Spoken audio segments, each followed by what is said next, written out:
साथ संगत जी, प्यार से कहना धन निरंकार जी। तो कैसे हर किसी ने जहाँ अपने जीवन में वो बात सुनी कि एक जीवन काल को जीते जी ये मोक्ष मुक्ति साल्वेशन ये पाना संभव है,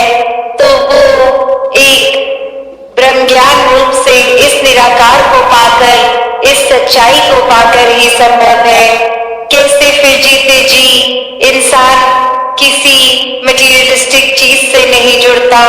सिर्फ उसको उतना ही कि ये प्रभु ने इस्तेमाल के लिए दी है तो इसका अच्छा इस्तेमाल करें, इसको वेस्ट बर्बाद ना करें, इसके साथ एक बुरी नीयत से कोई काम ना ले। और फिर वही कि ये हाथ में है, किसी दिन अगले दिन नहीं भी है, कोई पदार्थ, कोई सामान, कोई पैसे, तो वो भी इस परमात्मा का ही एक देन था। आज है कल नहीं, जब चाहे प्रभु दे, जब चाहे ले। तो उससे हमारे मन की स्थिति में कोई बदलाव नहीं आना चाहिए,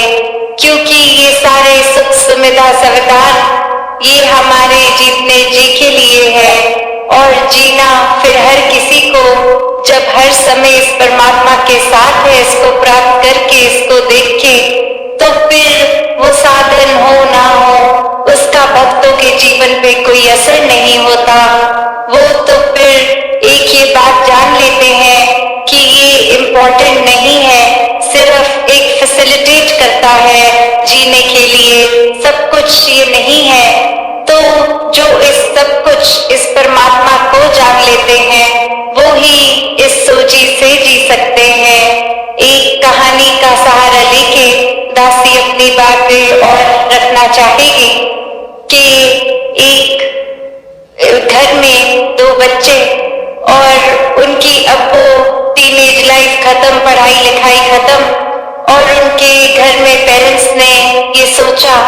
कि इनको जिम्मेवार बनाया जाए, इनको एक ये दुनियावी चीजों को उनके सामने असली रूप में लाएं कि कैसे एक मेहनत करके ही जीवन चल सकता है। एक सिल्वर प्लेट में सिल्वर स्पून से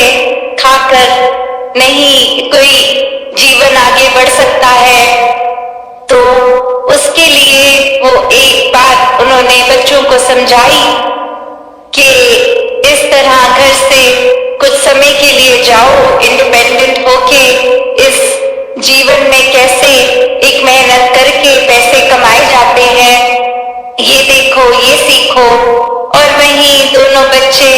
फिर एक संसार में अपने तरह से बिना किसी घर के फाइनेंशियल सपोर्ट से अपनी एक यात्रा को बढ़ा रहे हैं। और वहीं एक जब सड़क पे चलते चलते गिरा हुआ कुछ सोने के आकार में एक गहना मिला, तो कैसे जो भाई था उसको लगा कि ये कहीं मेरी बहन को अगर नजर आ गया, उसको सुंदर लगेगा, वो शायद ले ले, और ये तो सोने का है। वो फिर मन में बात वही कि हमारी मेहनत का तो है नहीं, तो हमें अपनी जर्नी पे इसको सहारा नहीं बनाना, एक खुद एक अपनी मेहनत से पैसे कमाकर कुछ घर पे साबित करना है। तो कैसे वो उसको फिर मौका देख के कि नजर आ रहा है, उस पे कुछ मिट्टी डाल रहा था, और वही उसकी बहन की नजर पड़ी, ये क्या कर रहे हो, जमीन पे क्या हाथ से क्या कर रहे हो। और वो भाई कहता कि अगर सच बताऊं तो एक सोने का जेवर मिल गया,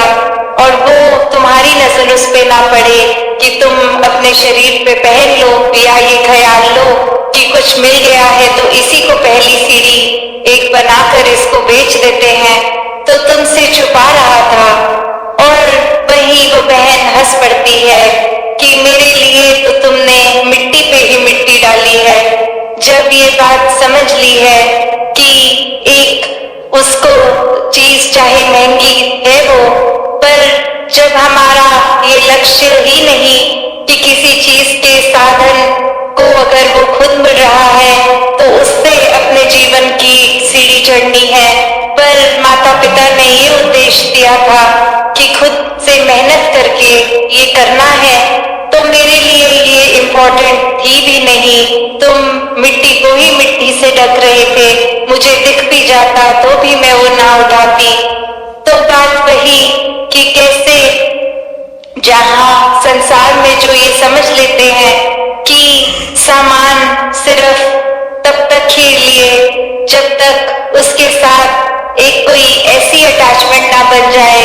कि वो नहीं है तो एक जीवन जिया ही नहीं जा सकता। वो बात जैसे राजा जनक, मीराबाई सब महल में रहने वाले, फिर भी उस तरह से उनके लिए ये सामान पदार्थ चाहे कितने भी महंगे होंगे उनके महलों में, फिर भी एक वो बात कि उनके लिए वो सब मिट्टी समान ही था, क्योंकि वो सच्ची दौलत से जुड़ गए थे।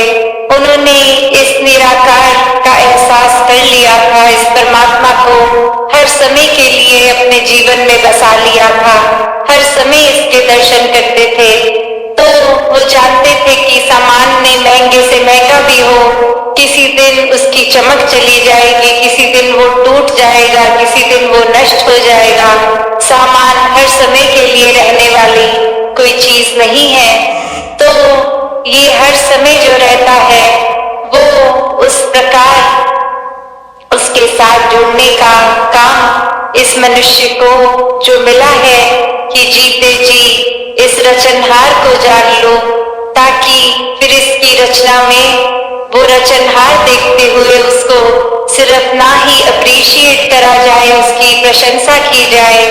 पर वाक्य में उससे प्यार हो जाए। जब अपने दिल में प्यार है तो फिर वो दिल का काम ही हो जाता है प्यार बांटना। जब अपने अंदर सुकून है तो वो दिल हर एक को सुकून ही दे सकता है, वो कभी भी किसी को इरिटेशन की भावना नहीं दे सकता। जब अपने अंदर हमारे सोच इतनी बड़ी है, मन इतना विशाल है, तो किसी को कोई नैरो माइंडेड नजरिए से एक हर एक को जजमेंटल होके उनके जीवन के अलग अलग पहलुओं पे टिप्पणी करने के लिए फिर ये मन हरगिज अपने आप को ये करने से रोक लेगा, क्योंकि ये रचनहार की रचना बहुत ही विशाल और इसकी हर चीज इतनी खूबसूरत, फिर वो नजरिया भी ऐसा बन जाता है। सत्संगत जी, धन जी।